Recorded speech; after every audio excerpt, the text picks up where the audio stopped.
El programa de hoy tiene por objeto servirles de guía para aprender a clasificar los seres vivos y más en concreto los hongos. No será una guía demasiado extensa, ya que la complejidad es tal que no habría tiempo de abarcarlo aquí en su conjunto. 3 son los hombres que han influido decisivamente en la clasificación de los seres vivos: Aristóteles, Linneo y Darwin. El griego Aristóteles, que vivió en el siglo IV a.C., fue el primer clasificador reconocido por la historia. El científico sueco Carlos Linneo publicó en 1758 su gran obra Systema Naturae, en la que clasificaba a los seres vivos agrupándolos por sus caracteres parecidos y dando a cada especie 2 nombres en latín, uno genérico y otro específico. Aplicó un sustantivo al primero y un adjetivo al segundo. Por último, el inglés Carlos Roberto Darwin publicó en 1859 una de las obras más polémicas y conocidas escritas en la historia de las ciencias naturales: El origen de las especies. El sistema de nomenclatura que adoptó Linneo en el siglo XVIII es sobre el que se basa la nomenclatura actual. Este tipo de nombres científicos hacen referencia a alguna característica definitoria de la especie. También pueden señalar alguna circunstancia de lugar o tiempo o recordar el nombre del sabio que descubrió la especie en cuestión. Por ejemplo, la seta que vulgarmente se conoce como salsa perrechico, en castellano girola, científicamente se llama Cantarellus cibarius. Este nombre, aparentemente más complicado, indica a quien conoce etimología que la seta tiene forma de copa y que la especie es comestible. Otro ejemplo descriptivo es el de la Gomphidius viscidus. Su nombre nos dice que esta seta tiene forma de clavo y que es viscosa. Los nombres por los que se conocen vulgarmente las setas varían enormemente de región a región y de pueblo a pueblo. Sin embargo, el nombre científico de una especie es el mismo en todos los pueblos, regiones y naciones del mundo. El sistema tradicional de denominación de los seres vivos, y en este caso de los hongos, se ha convertido en un lenguaje universal que en todo el mundo se entiende sin dificultad. Es muy difícil realizar una clasificación completa de los hongos en general y de los hongos superiores en particular, que son los que más nos interesan por ser sus frutos las setas. Los hongos han sido clasificados como vegetales, pero actualmente la mayoría de los científicos los consideran pertenecientes a un reino aparte al que se le ha dado el nombre de fungi. Otras de las dificultades que presenta la clasificación de estos seres vivos, las setas, residen principalmente en que su ciclo vital es muy efímero. Por lo tanto, sus distintas etapas, nacimiento, juventud, madurez y vejez, se suceden con gran rapidez.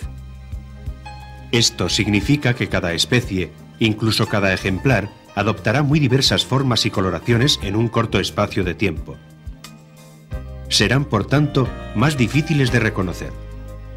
La lluvia o los insectos y limacos, entre otros, son agentes externos que también juegan su mala partida a la hora de añadir dificultades para clasificar las setas. Para hacerse una primera idea, es importante saber que los principales grupos de clasificación de los hongos son 4: el orden, la familia, el género y la especie. El orden agrupa a las familias engloban a los géneros, y los géneros a las diferentes especies. Luego, dentro de cada especie, se dan multitud de variedades y razas distintas. Por ejemplo, esta especie, la Boletus edulis, pertenece al orden de las boletales, a la familia de las boletáceas y al género Boletus. La conocida lengua de vaca, o Hypnum repandum, entra dentro del orden de las afiloforales, o setas sin láminas, de la familia de las hipnáceas y del género Hypnum.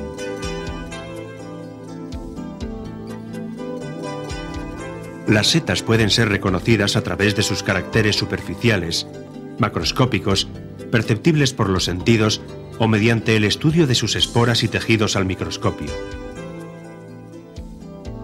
El sistema más certero de clasificación es obviamente el segundo. Sin embargo, se puede adquirir mucha destreza en distinguir las setas a primera vista o a través del olfato, del gusto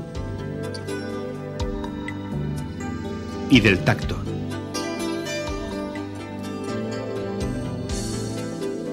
Y hasta del oído.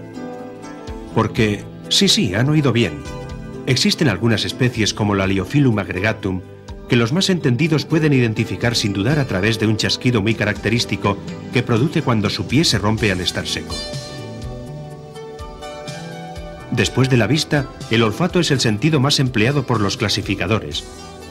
La mayoría de los aficionados, cuando desean catalogar rápidamente una seta, la aproximan en un movimiento instintivo a su nariz.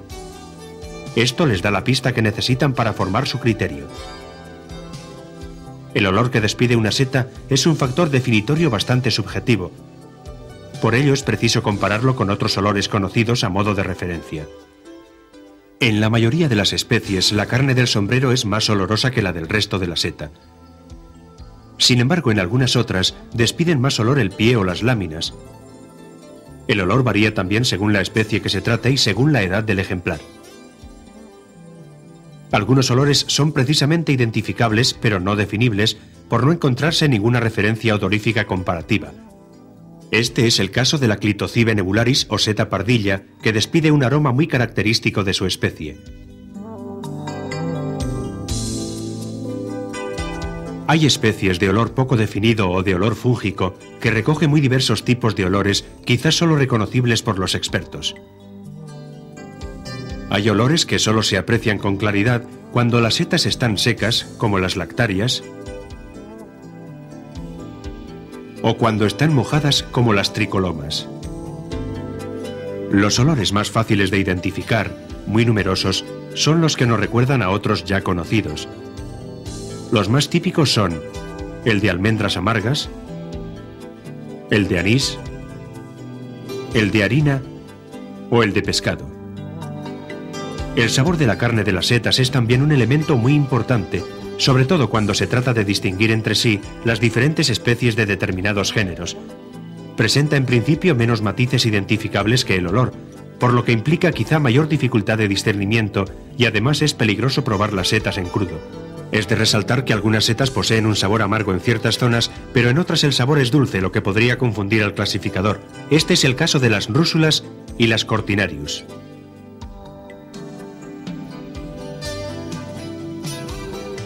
Según los expertos seteros, cuando se prueba una seta es preciso prolongar su permanencia en la boca. Hay que masticarla bien durante un cierto tiempo antes de emitir un juicio acertado. Por ejemplo, en las rúsulas se recomienda no determinar el resultado de la cata hasta pasado un minuto, y en algunas otras especies de su género se debe esperar varios minutos sin tragarla. Los sabores de las setas no dejan de sorprendernos. Por ejemplo, la Amanita rubescens o seta de galdácano parece insípida al primer mordisco y sin embargo si se conserva en la boca, su insipidez se transforma en un fuerte sabor amargo. Otras especies se tornan dulces en este proceso. Las setas presentan infinidad de sabores distintos. Por agruparlos de algún modo, se puede decir que los más comunes son el sabor amargo, el dulce, el harinoso, el salado, el agrio y el picante. Por su tiempo de permanencia pueden ser fugaces y persistentes. Por su tiempo de aparición, rápidos o tardíos. Y por su intensidad, ligeros, débiles y fuertes. Son tantas las variedades de sabores y olores de las setas que no se puede pretender reconocerlas de la noche a la mañana, como tampoco se puede pretender aprender a identificar y a catalogar todas las especies existentes con solo comparar el ejemplar real que deseamos estudiar con algunas ilustraciones o fotografías que aparecen en los libros. Es indudable que esta referencia gráfica es de gran ayuda para complementar una buena clasificación, pero si se trata del aprendizaje de un aficionado, nunca un libro puede ser el sustituto de un buen maestro ni de la práctica diaria de salir al monte en busca de nuevas setas. Posiblemente sea esta la mejor manera de formarse en las apasionantes ciencias de la micología y la taxonomía. En cualquiera de los casos, el dominio del arte de conocer y reconocer las setas habrá de venir con años de práctica, pero sobre todo con paciencia. Y hablando de paciencia, un buen consejo es que a la hora de clasificar se haga sin ninguna prisa, ya que el precipitarse podría dar lugar a algún envenenamiento que incluso podría ser mortal. Es realmente alarmante el número de intoxicaciones producidas por la ingestión de hongos venenosos en épocas de recolección. Por eso, para evitarlas, conviene huir de aquellas personas que, quizá por excesivo amor propio, arriesgan su vida y la de quienes comparten con ellas un buen plato de setas supuestamente comestibles.